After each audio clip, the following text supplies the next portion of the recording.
తాకట్లో ఉన్న బంగారాన్ని విడిపించి ఆ రోజున మార్కెట్ ధర కట్టి మిగిలిన డబ్బును మీకు అందిస్తుంది కొమ్మూరి గోల్డ్.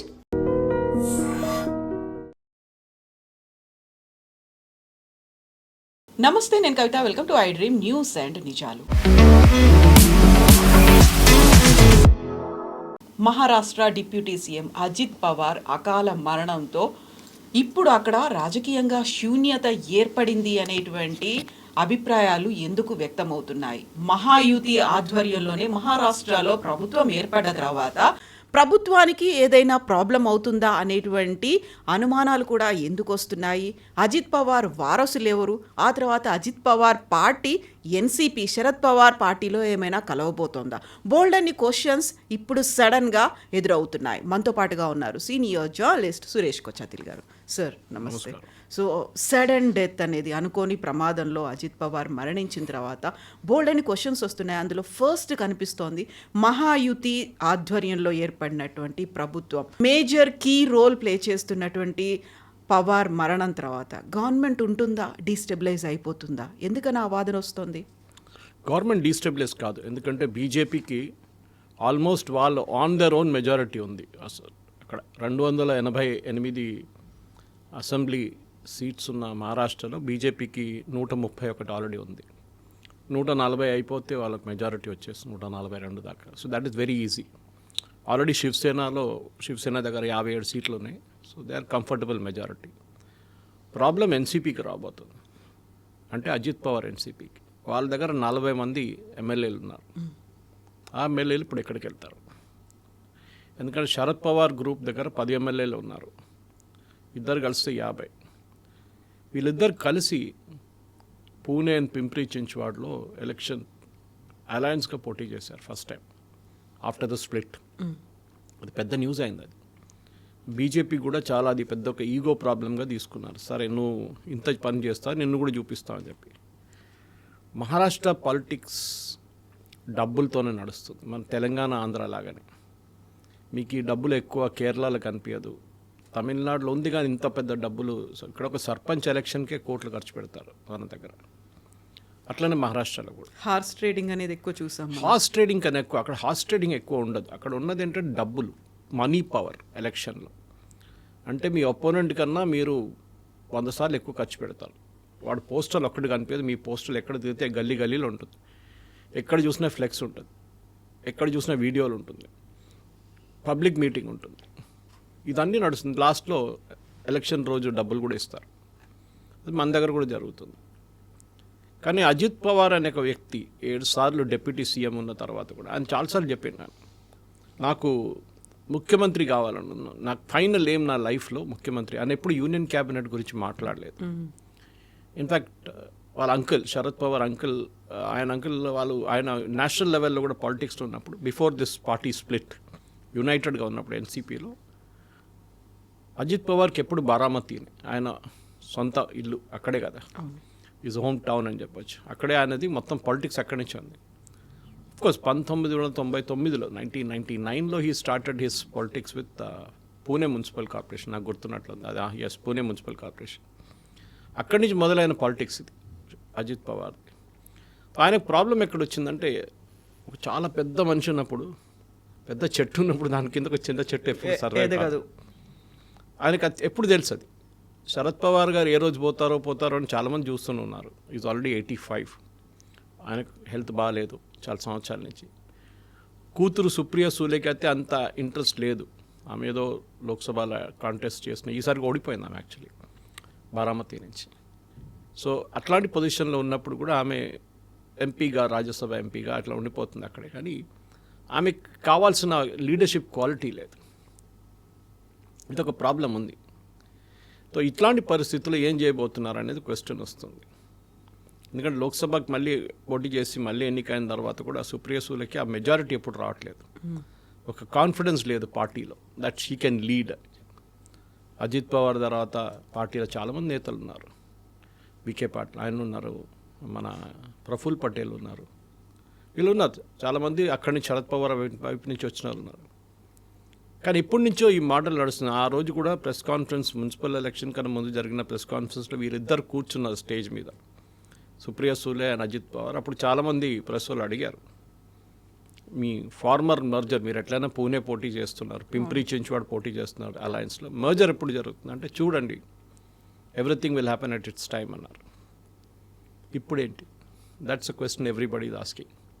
ఎందుకంటే అజిత్ పవార్ని రీప్లేస్ చేయలేము, ప్రఫుల్ పటేల్ కూడా కేపబిలిటీ లేదు, పార్టీలో ఉన్న మిగతా లీడర్స్ కూడా కేపబిలిటీ లేదు.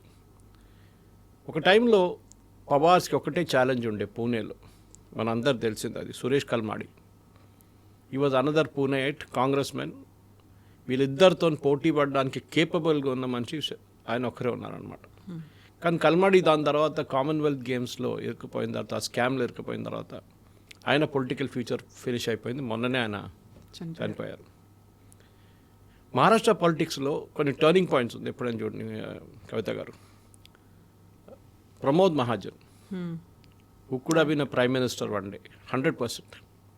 మోదీ గారు వచ్చాకన్నా ఎంతో ముందు ప్రమోద్ మహాజన్ గారి గురించి మాట్లాడతారు. అంటే ఒక గో గెటర్, ఏం చెప్తారు, పార్టీలో ఫైనాన్స్ తీసుకురావడం, డబ్బులు తీసుకురావడంలో, పార్టీని మేనేజ్ చేయడంలో బ్యాక్ రూమ్ బాయ్ అంటారు చూడండి. Pramod Mahajan was that. Unfortunately వాళ్ళ ఓన్ బ్రదర్ ఆయన్ని చంపారు. చనిపోయిన తర్వాత అక్కడ ఒక మలుపు తిరిగింది మహారాష్ట్ర పాలిటిక్స్లో. Gopinath Munde again potential CM candidate, yes, but more than CM. ఆయన నేషనల్ లెవెల్లో మోదీ గారు తీసుకొచ్చి ఫస్ట్ మోదీ క్యాబినెట్లో మినిస్టర్గా ఉన్నప్పుడే ఒక ట్రాఫిక్ యాక్సిడెంట్ చనిపోయారు. ఆయన రోడ్ యాక్సిడెంట్లో పోయారు. అక్కడ కూడా Maharashtra politics turn on it side. ఈ ఇద్దరు పెద్ద లీడర్స్ బీజేపీని రిప్రజెంట్ చేస్తుండే ఆ టైం. అప్పుడు ఫడ్నవీస్ గారు ఎక్కడ లేరు అప్పుడు. ఇప్పుడు చూడండి, ఐ మీన్ లైఫ్లో కొన్ని మూమెంట్స్ వస్తుంది అట్లాంటివి. అన్ఎక్స్పెక్టెడ్గా ఎవరిదో మరణంకి మీకు బెనిఫిట్ వస్తుంది.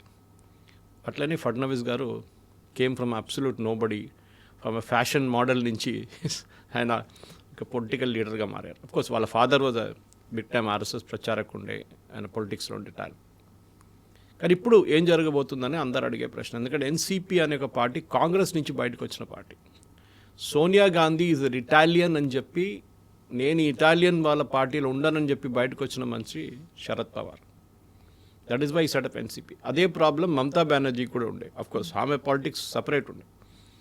అక్కడ కాంగ్రెస్ వెస్ట్ బెంగాల్లో ఆమె అకార్డింగ్ టు హర్ పనికిరాని వాళ్ళు ఉన్నారు అక్కడ కాంగ్రెస్లో. ఎవడు పనిచేయడు, యూజ్లెస్ ఫెలో, సిపిఎంని ట్యాకిల్ చేయలేరు, నేనే పార్టీ పెట్టుకుంటా అని చెప్పి ఆమె కాంగ్రెస్ నుంచి స్ప్లిట్ అయ్యి వచ్చి తృణమూల్ కాంగ్రెస్ పెట్టుకుంది.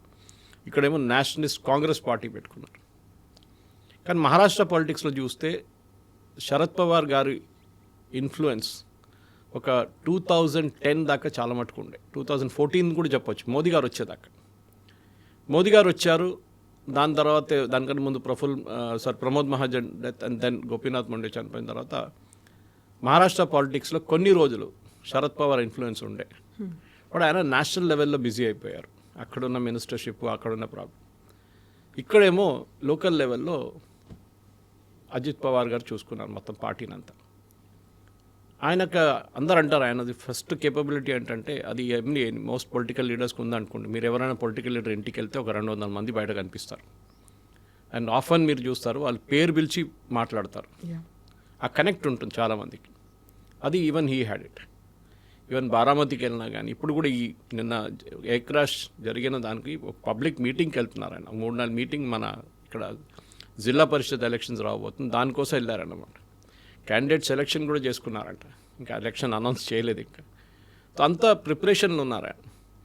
బహుశా బీజేపీ నుంచి బయటకు వచ్చేస్తారని అనుకున్న చాలామంది ఉన్నారు, ఉండొచ్చు. ఎందుకంటే మీకు గుర్తుంటుంది కవితగా, దీనికన్నా ముందు ఒక 1996లో స్ప్లిట్ అయింది ఈ పార్టీ యాక్చువల్లీ అప్పుడు ఆ టైంలో కాంగ్రెస్ నుంచి. కానీ అది దానికన్నా ముందున్న దాన్ని చూస్తే కూడా వీలో నడిమిట్లో ఒక difference of opinion, Sharad Pawar and Praful Patel and Ajit Pawar. అంటే అగ్రెసివ్ గారు మీరు బీజేపీ వైపు వెళ్ళాలని చెప్పి ప్రఫుల్ పటేల్ అండ్ అజిత్ పవార్ ఎప్పటి నుంచో శరద్ పవార్కి చెప్తున్నారు. మనం చూసాం అప్పుడు ఒక రాత్రి 1 గంటకు స్వేరింగ్ ఇన్ సెరమనీ జరిగింది ఒకటి. ఆ టైంలో అందరు అనుకున్నారు ఏంటంటే, అప్పుడు శరద్ పవార్ గారు ఏం చెప్పారంటే, నేను మీ వైపు వచ్చేస్తాను అని చెప్పి హీ అగ్రీ టు ఇట్. అంటే బీజేపీ వైపు నేను వచ్చేస్తాను, అలయన్స్లో వెళ్దామని చెప్పి ప్రఫుల్ పటేల్ని అజిత్ పవార్ గారిని పంపించి ఆ రోజు రాత్రి ప్రమాణ స్వీకారం చేయించిన దేవేంద్ర ఫడ్నవీస్ ముఖ్యమంత్రిగా. అప్పుడు షిండే లేరు ఎక్వేషన్లో. Shiv Sena was United Shiv Sena. కానీ ఆ పార్టీ మనకు తెలిసింది, ఆ గవర్నమెంట్ పడిపోయింది అప్పుడే, కొన్ని రోజుల్లో పడిపోయింది. ఎందుకంటే శరద్ పవార్ గారు సడన్లీ డెవలప్డ్ కోల్డ్ ఫీట్ అంటాం ఇంగ్లీష్లో, అంటే నేను సడన్గా వద్దు ఆ డిసిషన్ ఆయన రిటర్న్ తీసుకున్నారనమాట. ఎప్పుడు అజిత్ పవార్ గారికి ఒకటే ఏముండే లైఫ్లో, నేను ఒక్కరోజు మహారాష్ట్ర ముఖ్యమంత్రి కుర్చీలో కూర్చోనుండే. అది I think with his death అది కూడా పోయిందన్నమాట. కొంతమందికి ఉంటుంది, అది ఏం చేయలేం. కానీ ఇట్లాంటి చాలా మటుకు మనం చూసాం. ఎప్పుడైనా ఇట్లాంటి న్యాచురల్ యాక్సిడెంట్స్ కాకుండా, న్యాచురల్ ఇన్సిడెంట్స్ కాకుండా ఇట్లాంటి యాక్సిడెంట్స్ జరిగినప్పుడు ఆ స్టేట్ది హిస్టరీ మారిపోతుంది. రాజశేఖర్ రెడ్డి గారు చనిపోయినప్పుడు ఎవరు అనుకోలేదు, అప్పుడు దాకా he was all powerful. Rajasekhar Reddy గారు ఉంటుండే మన తెలంగాణ రాకపోతుండే, అబ్సల్యూట్లీ ఇంపాసిబుల్. అండ్ అంత టఫ్ యాటిట్యూడ్ మెయింటైన్ చేయ, ఈవెన్ సోనియా గాంధీని కౌంటర్ చేస్తుండే ఆయన. అట్లాంటి దాంట్లో మనం చూసి చాలా మటుకు ముఖ్యమంత్రులు, but even tall political leader Madhavarao Scindia, Rajesh pilot, ఇట్లాంటి వాళ్ళు చాలామంది దే జస్ట్ పాస్డ్ అవే. ఎందుకంటే మహారాష్ట్ర పాలిటిక్స్లో till about 2000 Chhagan Bhujbal was number 2 in the politics అక్కడ. అప్పుడు అజిత్ పవార్ గారికి రోల్ లేదు. శరద్ పవార్ తర్వాత ఛగన్ భుజ్బల్ ఉండే. కానీ అజిత్ పవార్ గారు తర్వాత వచ్చిన తర్వాత, ఛగన్ భుజ్బల్ రిట్రీట్ అయిపోయిన తర్వాత అజిత్ పవార్ రాగానే ఆయన మీద ఉన్న స్కాండల్స్ మొదలైంది. మనందరూ తెలిసింది ఆదర్శ్ హౌసింగ్ స్కామ్ ఒకటి. దాని తర్వాత మొన్న జరిగిన 2-3 పెద్ద కుంభకోణంలో ఆయన పేరు వచ్చింది. ఇరిగేషన్ స్కామ్లో 72,000 కోట్లు స్కామ్ అని చెప్పేసి ఆ కేసు ఇంకా నడుస్తుంది. వాళ్ళ కొడుకు ఒక ల్యాండ్ కన్వర్జన్లో ఇరుక్కుపోయి ఆ కేసు కూడా ఇప్పుడు ఉంది. ఇదన్నీ ఉన్నప్పుడు కూడా ఆయన ఒక గోగెటర్. ఇవాళ ఓడిపోతే కొంతమంది ఏడుచుకుంటే కూర్చుంటారు కొన్ని రోజులకి.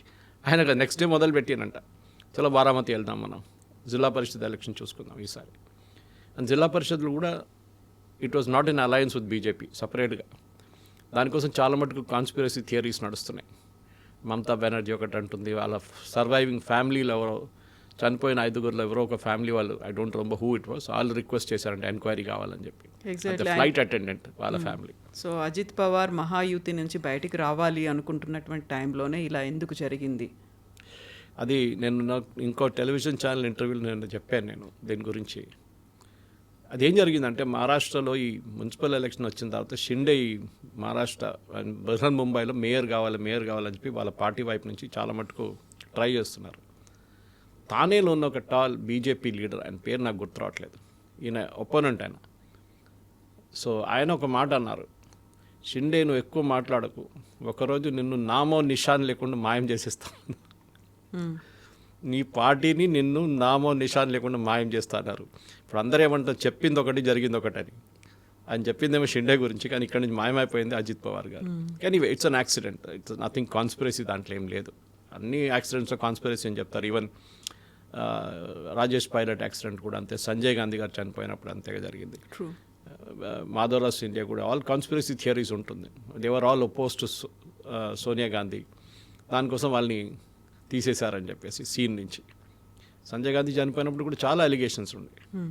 ఇందిరాగాంధీ ఎందుకు వెళ్ళారు ఎయిర్పోర్ట్కి, పాలెం టెక్నికల్ ఏరియాకి వెళ్ళి సంజయ్ గాంధీ పాకెట్లో ఒక చావి ఉండే, ఆ కీ నాకు కావాలని చెప్పి అడిగారంట. అది ఎందుకు అని అడిగారు చాలామంది. కానీ మహారాష్ట్ర పాలిటిక్స్ తిరిగి వస్తే మనం ఇప్పుడున్న దాని ప్రకారం, ఇప్పుడు నా అంచనా ప్రకారం I think merger will happen. ఎందుకంటే ఆన్ దేర్ ఓన్ వాళ్ళు పోటీ చేయలేరు. పాసిబ్లీ కొంతమంది 20 నుంచి 22 మంది ఎమ్మెల్యేలు కాంగ్రెస్ వైపు వెళ్ళరు. అంటే శరద్ పవార్ వైపు వెళ్తే కాంగ్రెస్ తను మర్జ్ చేయాల్సి వస్తుంది. శరద్ పవారే వాళ్ళ పార్టీనే ఒక థాట్ ప్రాసెస్లో ఉన్నారంటే తిరిగి కాంగ్రెస్కి వెళ్దామా, ఒక గర్వాప్సీ లాగా చేద్దామా అని చెప్పి. కానీ దీంట్లో ఉన్న చాలామంది ప్రఫుల్ పటేల్తో బయటకు వచ్చిన వాళ్ళు, అజిత్ పవార్ తోడు బయటకు వచ్చిన వాళ్ళు రిటర్న్ కాంగ్రెస్ వైపు వెళ్ళరు. వాళ్ళు బహుశా ఐదర్ ఇండిపెండెంట్గా ఉండిపోతారు, అంటే ఇంకో పార్టీ పెట్టుకుంటారు. లేకుంటే ఎందుకంటే they still hold official party, case నడుస్తుంది ఇంకా సుప్రీంకోర్టులో ఎవరు ఒఫీషియల్ ఎన్సీపీ అని చెప్పి. అది బహుశా వాళ్ళు స్ప్లిట్ అయిపోతారు. 20 నుంచి 22 మంది, 25 మంది బీజేపీ గవర్నమెంట్ సపోర్ట్ చేస్తారు. సపోర్ట్ అక్కర్లేదు, నేను చెప్పాను చూడండి, దే కెన్ స్టిల్ మేనేజ్ అన్నమాట. ఇట్లాంటి పరిస్థితి ఈ ప్యూర్ పాలిటిక్స్ మహారాష్ట్రలో నడుస్తున్నప్పుడు చాలా మటుకు ఎస్ హూ నెక్స్ట్ అనే ఒక క్వశ్చన్ వస్తుంది. అదే పార్టీలో పక్కన సుప్రియ సులేని పక్కన పెట్టండి, ఎన్సీపీని పక్కన పెట్టండి, Sharad Pawar group with in వీళ్ళ పార్టీలు ఎవరు లేరు ఇప్పుడు. ఇప్పుడు అజిత్ పవార్ వాళ్ళ ఆవిడ కూడా రాజ్యసభ ఎంపీగా ఉన్నారు. తను సునేత్ర, తను ఎంపీగా ఉన్నారు. తనేమన్నా వారసురాలు అవుతుందా, తనేమన్నా పార్టీని లీడ్ చేస్తుందా? దాంతోపాటుగా అజిత్ పవార్ వాళ్ళ అబ్బాయి కూడా is he capable of doing that, taking that responsibility అనేది ఒకటి వస్తుంది. ఒక కొడుకు అయితే పాలిటిక్స్లో ఉన్నారు, అదర్ గా ఇస్ నాట్ ఇంట్రెస్టెడ్, పాలిటిక్స్ లేడు. కానీ వాళ్ళకి ఆ కేపబిలిటీ లేదు. ఎందుకంటే ఇది మన గాంధీ కుటుంబంలాగా కాదు, అంటే నెహ్రూ కుటుంబంలాగా. ఇన్కేపబుల్ అయితే కూడా వాళ్ళని తీసుకొచ్చి పెట్టిస్తారు.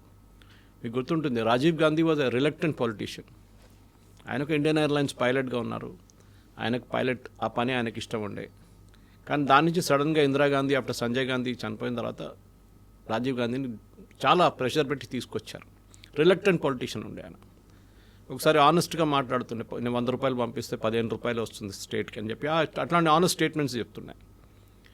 అండ్ ఆయన కూడా అన్నారు, చాలాసార్లు అన్నారు ఆయన, ఐఎమ్ రిలక్టెంట్ పొలిటీషియన్. ఇది కూడా అంతే సంగతి ఆగిపోతుంది ఇట్లా చేస్తే. మనం ఎప్పుడైనా ఎవరైనా చనిపోయినప్పుడు, ఇక్కడ మాగడ్డి గోపినాథ్ చనిపోయినప్పుడు వాళ్ళ సతీమణిని ఎమ్మెల్యే క్యాండిడేట్గా పెట్టారు, ఏమైంది, గెలవలేదు.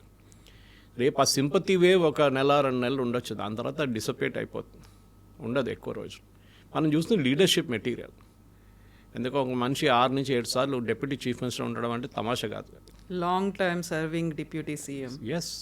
సో అట్లాంటి ఒక బారామతి లాంటి ఏరియాని కంట్రోల్ చేయడం, అది చాలా మటుకు కేపబిలిటీ. కానీ ఆయనకు I think physically and mentally ఆయనకు చాలా పెద్ద లాస్ జరిగింది పూణే అండ్ పింప్రి చించ్వాడ ఎలక్షన్లో, ఇప్పుడు జరిగిన మున్సిపల్ ఎలక్షన్లో. అది వాళ్ళ ఏరియా, అది ఇంకెవరు గెలవలేరు అక్కడ. అండ్ బీజేపీ ఏం చేశారో తెలియదు, కానీ డబ్బులు అయితే పెట్టారు విపరీతంగా, దాంట్లో డౌట్ లేదు. BJP out spent everybody. కానీ ఫడ్నవీస్కి ఒక ఛాలెంజ్గా ఉండే, నేను వీళ్ళని వన్స్ అండ్ ఫర్ ఆల్ మాయం చేసేసేయాలని చెప్పేసి పింప్రి చించ్వాడలో కొడితే డెఫినెట్గా దాని ఇంపాక్ట్ బారామతి మీద ఉంటుందని తెలిసిపోయింది వీళ్ళకి. అదే జరిగింది. అండ్ పూణేలో బీజేపీ శివసేన అలయన్స్ లేకుండానే, అంటే షిండే అలయన్స్ లేకుండా వాళ్ళు ఆన్ దర్ ఓన్ మెజారిటీలో వచ్చేసారు. పింప్రి చించ్వాడ కూడా అంతే. పింప్రి చించ్వాడ లైక్ మన జీడిమెట్ల పటాన్ చెరువు ఇండస్ట్రియల్ ఎస్టేట్ లాగా, it is out of Pune industrial area. అది టాటా మోటార్స్ కానీ బజాజ్ కానీ వీళ్ళందరూ అక్కడ ఉంటారు, మ్యానుఫ్యాక్చరింగ్ యూనిట్స్. అది ఎట్లా చేశారని ఇవాళ కూడా ఒక పొలిటికల్ అనలిస్ట్గా నాకు కూడా అర్థం కావట్లేదు. It's absolutely impossible. అది ఏ స్ట్రాటజీ యూజ్ చేశారో ఫడ్నవీస్ గారు మెచ్చుకోవాలి. ఈవెన్ బెటర్ దెన్ మిర్హన్ ముంబై కెన్ స్టిల్ అండర్స్టాండ్. కానీ పూణే అండ్ పింప్రి చించ్వాడతోని ఎన్సీపీ అజిత్ పవార్కి I think it is a death blow అని చెప్తారు ఇంగ్లీష్లో. అది ఒక చావు దెబ్బ అది. దాంతోనే ఆయన కంప్లీట్గా బారామతి వైపు మళ్ళీ వెళ్ళిపోయాడు ఈ ఎలక్షన్లో. సరే, జిల్లా పరిషత్ ఎలక్షన్లో మనం చూపిద్దాం అక్కడ మన ఇన్ఫ్లుయెన్స్ ఏముంటుందని అక్కడికి వెళ్ళి నిన్న యాక్సిడెంట్ జరిగింది. సో బారామతి అనేది తనకి ఏదైతే రాజకీయంగా స్టార్టింగ్ పాయింట్ ఉందో అదే డెత్ పాయింట్, ఎండ్ పాయింట్ కూడా అయింది. బారామతితో ఆయనకి బోల్డంత ఎమోషనల్ కనెక్ట్ ఉంది, ఆ ప్రాంతం తనది అని అలా డెవలప్మెంట్ కూడా చేశారు. బట్ దీన్ని కోఇన్సిడెంట్ అంటారా, లేకుంటే ఒక ఫేట్ అలా నిర్ణయించింది అదే ప్లేస్లో ఆయన చనిపోవడం అనేది? అది కూడా ఎలక్షన్స్ కోసం వెళ్ళాడు, మళ్ళీ తన ప్రతినిధి గెలిపించుకోవాలి అనుకున్నాడు. సో ఆల్మోస్ట్ ఒక 30 years అసోసియేషన్ బాండింగ్ అనేది ఆ బారామతితో ఉంది ఆయనకి. ఫ్యామిలీకి ఉంది మొత్తం. ఇన్ఫాక్ట్ పవార్ ఫ్యామిలీ అక్కడ, వాళ్ళదే అది ఏరియా, వాళ్ళకి ఎవరు గెలవలేరు అక్కడి నుంచి. Either it Supriya Sule or his wife, Ajit Pawar's wife, వీళ్ళిద్దరే గెలుస్తారు అక్కడ. కానీ శరద్ పవార్ గారి ఇన్ఫ్లుయెన్స్, ఎందుకంటే ఇప్పుడు ఆయన 85, రేపు ఐఎమ్ నాట్ సెయింగ్ ఈ షుడ్ పాస్ అవే, బట్ ఆయన పోతే కూడా ఇప్పుడు కూడా ఆయన యాక్టివ్ లేరు. హెల్త్ ఏం జరుగుతుంది మహారాష్ట్రలో? Politics will become a 2-party politics. ఒకవైపు బీజేపీ, శివసేన, షిండే గ్రూప్, అటువైపు ఉద్ధవ్ థాకరే, కాంగ్రెస్. ఎన్సీపీ అనే ఒక పార్టీ బహుశా శరద్ పవార్ తర్వాత ఇంకా ఉండదు. స్ప్లిట్ అయిపోతారు డెఫినెట్గా, లేకపోతే మర్జ్ అయిపోతారు, లేకుంటే ఎమ్మెల్యేలు అందరూ మారిపోతారు. ఎందుకంటే మనం చూసాం 2019లో ఆ పొద్దున 6 గంటలకు చేసిన స్వేరింగ్ ఇన్ సెరమనీ, 6 గంటలకు ముందే అనుకుంటాను ఎగ్జాక్ట్లీ, అవును.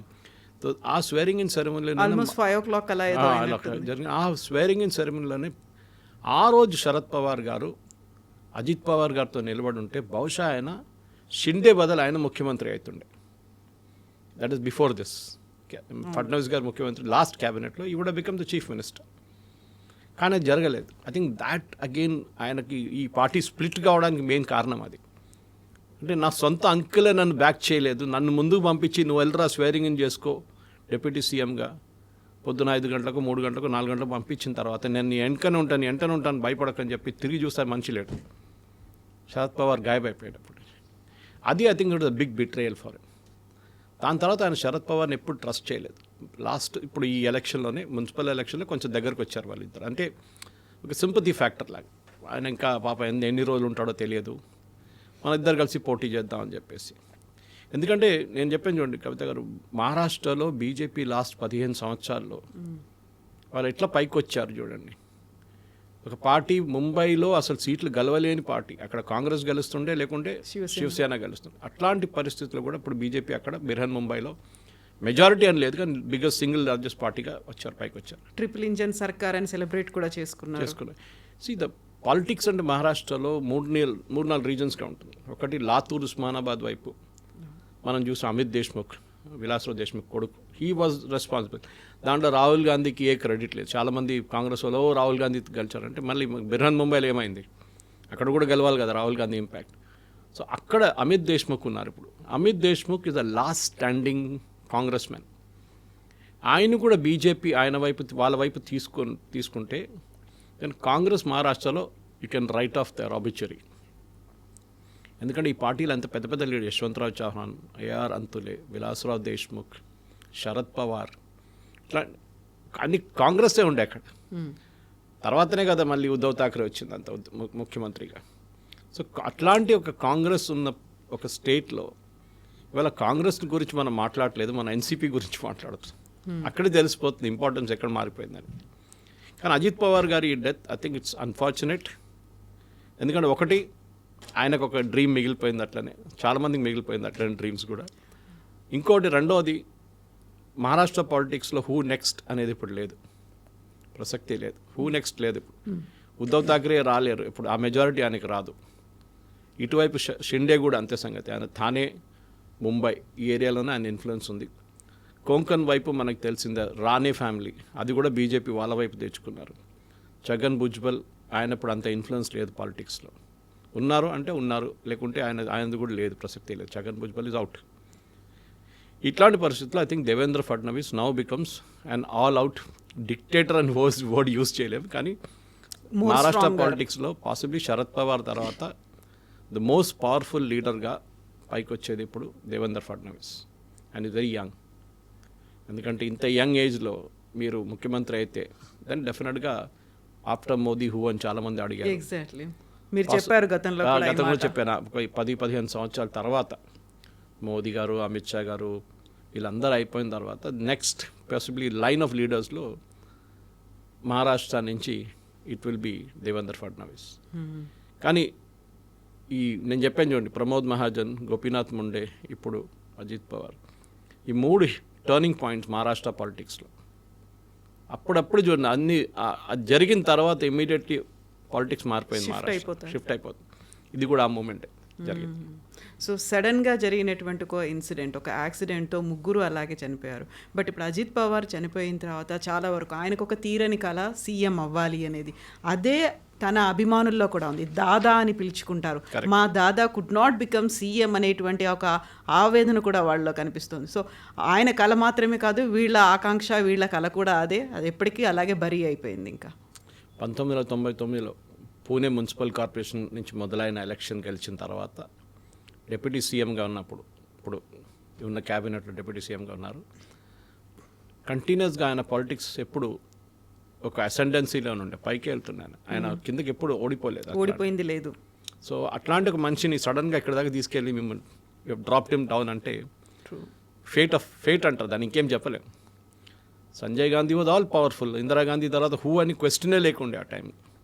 ఒక ఏ క్లాస్లో మారిపోయింది మొత్తం, వితిన్ మినిట్స్ గాన్, ఫినిష్డ్. అట్లాంటి ఇన్సిడెంట్స్ చాలా ఉన్నాయి వరల్డ్ హిస్టరీలో కూడా. మీరు చూడండి, లేదని జరగవచ్చు అట్లాంటిది. జాన్ ఎఫ్ కెనడీ అసాసినేషన్ ఉండొచ్చు, ఇటువైపు మహాత్మా గాంధీ అసాసినేషన్ ఉండొచ్చు. అన్ని హిస్టారికల్ టర్నింగ్ పాయింట్స్ ఉంటుంది ఒక్కొక్కటి. అదే బహుశా ఇప్పుడు కూడా అదే జరిగింది. లాల్ బహదూర్ శాస్త్రి గారు టాష్కెంట్లో చనిపోయినప్పుడు. ఎందుకంటే పాలిటిక్స్లో ఇట్ ఈస్ నాట్ లైక్ బిజినెస్లో ఒక కంటిన్యూటీ ప్లాన్ ఉంటుంది, సక్సెషన్ ప్లాన్ ఉంటుంది. మీ తర్వాత ఎవరైనా నెక్స్ట్ మీరు సెలెక్ట్ చేసుకుంటారు ముందే. అది లేదు ఇప్పుడు. అజిత్ పవార్ కూడా సెలెక్ట్ చేయలేకపోయారు. వాళ్ళ కొడుకుని ఇప్పుడే ముందుకు తీసుకొస్తే పార్టీలో చాలామంది ఆబ్జెక్ట్ చేస్తారు, ఆయనకు తెలుసు ఆ కేపబిలిటీ లేదు వాళ్ళ కొడుకులో. సుప్రియా సులేని తీసుకొస్తే ప్రాబ్లం ఏంటి, అజిత్ పవార్ కూడా ఉండలేరు అని చెప్పి అదొకటి వచ్చింది. కానీ Supriya Sule is not a leadership material. కొంతమంది మీరు ఎంపీగా ఉండొచ్చు, మీరు ఒక మినిస్టర్గా ఉండొచ్చు, కానీ లీడర్షిప్ అనేది it's a different cup of tea. Exactly. చాలా వరకు రీజనల్ పార్టీస్ అన్నీ కూడా ఫ్యామిలీ పార్టీస్, కుటుంబ పార్టీలు అనుకున్నప్పటికీ ఒక పెద్ద పోయాడు అంటే ఇమ్మీడియట్గా సక్సెసర్ అనేది లేకపోవడం అనేది యూజువల్గా చెప్పేదే అది. అదే డిఫరెన్స్ నేషనల్ పార్టీలకి రీజనల్ పార్టీలకి. నేషనల్ పార్టీల్లో అంటే చాలామంది లీడర్లు ఉంటారు, రీజనల్ పార్టీ అంటే కుటుంబ సభ్యులే మళ్ళీ లీడ్ చేస్తూ ఉంటారు అనుకున్నప్పుడు ఇక్కడ మళ్ళీ వెతుక్కునే పరిస్థితి లేదు. అంటే మెర్జ్ చేయాలి, లేకుంటే పార్టీయే మాయమైపోతుంది అనేది. ఎవరు లేరు. Sharad Pawar age factor, Supriya Sule leadership material లేదు, ప్రఫుల్ పటేల్ ఆయనకు మాస్ ఫాలోయింగ్ లేదు, ఇండివిజువల్గా ఈజ్ అ లీడర్. కానీ హూ నెక్స్ట్ అనేది పార్టీలో ఇప్పుడు ప్రాస్పెక్ట్స్ లేదు. బహుశా పార్టీ స్ప్లిట్ అవుతారు, లేకుంటే మర్జ్ అవుతారు. అది ఇప్పుడు ఇమ్మీడియట్ కాదు, బహుశా ఒక 5-6 నెలల తర్వాత దే విల్ బి సంథింగ్, ఏదో ఒకటి జరుగుతుంది. ఇది most probably complete party merge అయ్యి బీజేపీ వైపు వచ్చేస్తారు, లేకుంటే పార్టీ స్ప్లిట్ అయ్యి శరత్ చంద్ర పవార్ పార్టీ అంటే శరద్ పవార్ వాళ్ళ పార్టీ కాంగ్రెస్ వైపు వెళ్ళిపోతుంది. ప్రఫుల్ పటేల్ అండ్ మిగతా వాళ్ళందరూ కలిసి బీజేపీ వైపు వచ్చేస్తారు ఎన్సీపీలో. అది జరగబోతుంది నా అంచనా. అది maybe wheel meet after 5-6 months తర్వాత దీన్ని మళ్ళీ అనలైజ్ చేసినప్పుడు బహుశా ఇది మనం కరెక్ట్ చెప్పామో తప్పైందని చూసుకుందాం. ఆర్ఎల్స్ అక్కడ ఉన్నటువంటి 40 మంది ఎమ్మెల్యేలో ఒక పవర్ఫుల్ ఎవరైనా క్యాండిడేట్ ఉన్నారు అనుకుంటే ఆయన్ని రికమెండ్ చేస్తే ఆయన డిప్యూటీ సీఎం అయ్యే ఛాన్సెస్ ఉంటాయా? అలా లేదు, ఆ పార్టీలో ఎవరు లేరు. I'm looking at one possibility నా. ఇప్పుడు కూడా ఎన్సీపీకి ఒక డిప్యూటీ సీఎం కావాలంటే సుప్రియా సూలే రిజైన్ చేసి, ఎంపీ పదవి రిజైన్ చేసి, she can come in to Maharashtra politics. అప్పుడు ఒక యాక్సెప్టబిలిటీ ఉంటుంది. కానీ ప్రఫుల్ పటేల్ గారిని మళ్ళీ ఆయన్ని తీసుకొచ్చి డిప్యూటీ సీఎం చేస్తే వాళ్ళ పార్టీలోనే పెద్ద రెబెలియన్ రాబోతుంది. జరగదు. ఆ పవార్ అనే పేరు చాలా ఇంపార్టెంట్. అది బహుశా సుప్రియా సూలేతోనే వస్తుంది, అది ఇంకెవరితో రాదు. Yes sir, thank you so much sir. Thank you very much. Thank you. నిజంగా ప్రస్తుతం ఉన్నటువంటి సమాజం దేనికి ప్రయారిటీ ఇస్తుంది? ఆర్థిక సంబంధాల చుట్టూ మాత్రమే తిరుగుతోంది. మళ్ళీ ఎన్నికలంగానే చాలా విరక్తి కలుగుతాను. మంచి అనిపిస్తుంది కదా, లేడీస్ కూడా ఛాలెంజింగ్ జాబ్స్ చేసినప్పుడు చాలా బాగుంటుంది.